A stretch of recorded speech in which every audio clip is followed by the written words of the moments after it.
You know, imagine that you're sitting in a crowded restaurant. The music is pulsing, people all around you are talking, dishes are clattering, the lights are bright, different smells are coming from every direction. The menu has more pages than a college textbook, and those cute new shoes are now cutting into your feet. For most people, this is just noise, background noise, something the brain systematically tunes out. But for me and for many people who are sensory sensitive, it's chaos. Our brains aren't filtering what is important from what is not. We are processing everything at once at the same volume: the lights, the smells, the textures, the sounds. Your nervous system gets hijacked, and now you feel like a squirrel who just ran out in traffic. So forget enjoying dinner. You're just trying to survive it. I joked with my family and friends that doing a talk like this would be a fun way for me to publicly rant about this topic, and I do love a good rant. But all jokes aside, this is a serious topic and one that is deeply woven into my personal and professional life. As someone who is sensory sensitive and as a mental health therapist, I have lived these experiences, and I hear stories like mine day after day. It's exhausting to constantly be energy conscious. It's frustrating to be misunderstood. And it's lonely to feel like the world wasn't built for your nervous system. I've seen what overstimulation looks like. I've experienced the embarrassment and shame of it.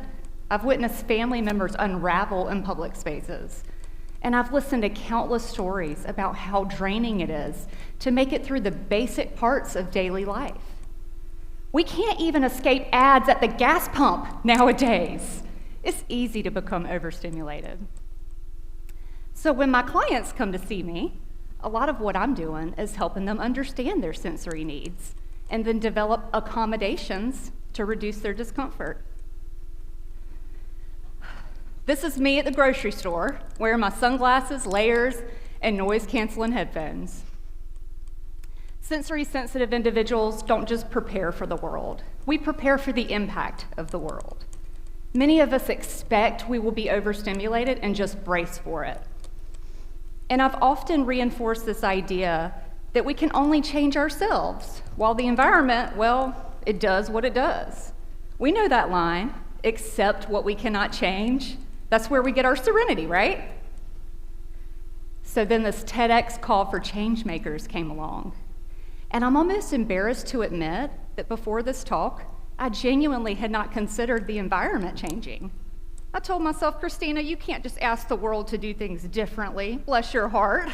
You're wasting your time. But then I started wondering, what if I'm not? Think about recycling. In the early years, hardly anyone did it. And then people learned why it mattered. Cities posted signs, schools taught it, our neighbors started doing it, and suddenly it wasn't strange. It became expected. Awareness changed behavior. What if sensory inclusion could work the same way?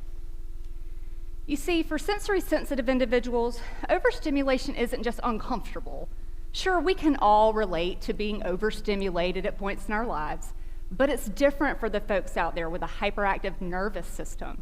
It can feel physically painful.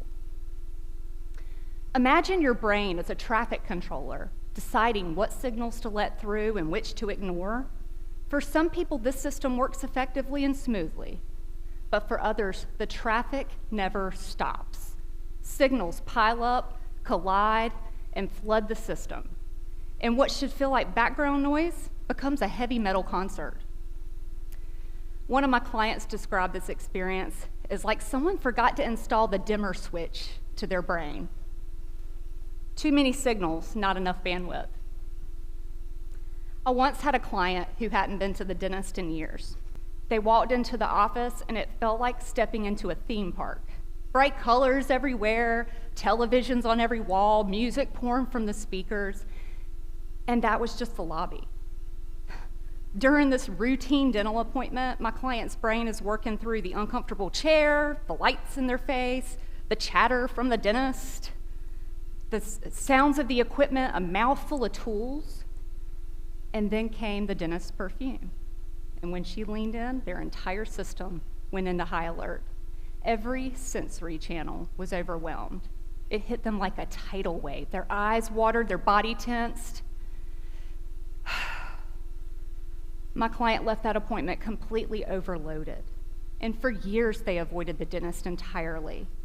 Not because they didn't care about their health.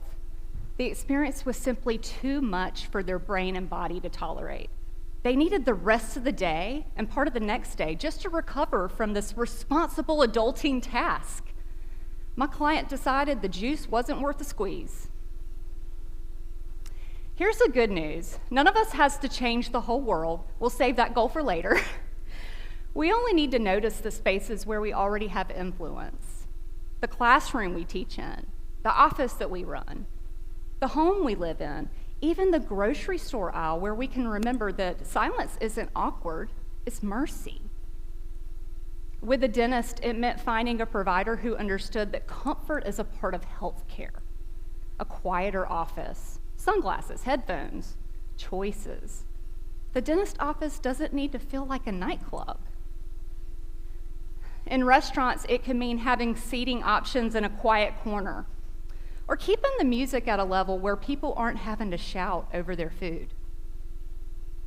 At the end of the day, you might not convince your favorite store to change their bright lights, and you might not be able to control the music that they play, but there are some things that we can do. Let's start with the things that we should stop doing. And no, we're not going to raise our hands if we do these things. We will not have confession time right now. We can stop calling people lazy. In my house, we call it being energy efficient. We can stop telling people they're too sensitive. We are responsive to our environment.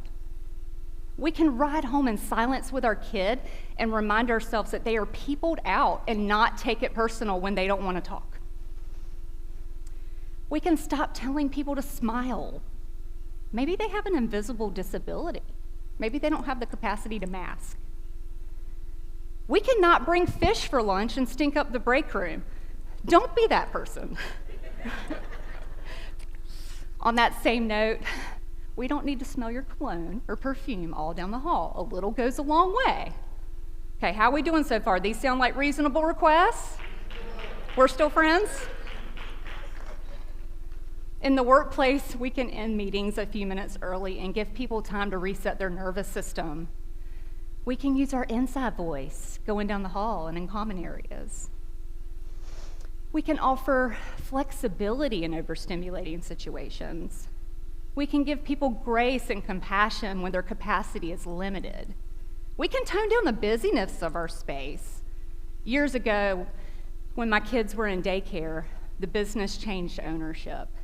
And one of the first things that the new daycare director did was to take down everything from the lobby and the front room. I remember parents being mad that their kids' artwork was being taken down. I mean, there was stuff everywhere the minute you stepped into the room. Guess what happened after they made this change? The entire energy of the place shifted.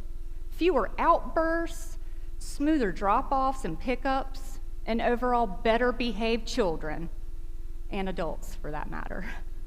These are tiny actions, nothing dramatic, but they matter. So here is my invitation. Choose one small shift you can make in the spaces that you occupy. Anything that could help someone breathe a little easier. I invite you to be curious, because curiosity is where and how change begins. And once that happens, change spreads faster than a rumor in a small town. And before you know it, it's weird if you don't do it. Recycling is so mainstream now that all the cool cats are doing it. A sensory-friendly world is for everyone. We deserve to enjoy each other a little more comfortably.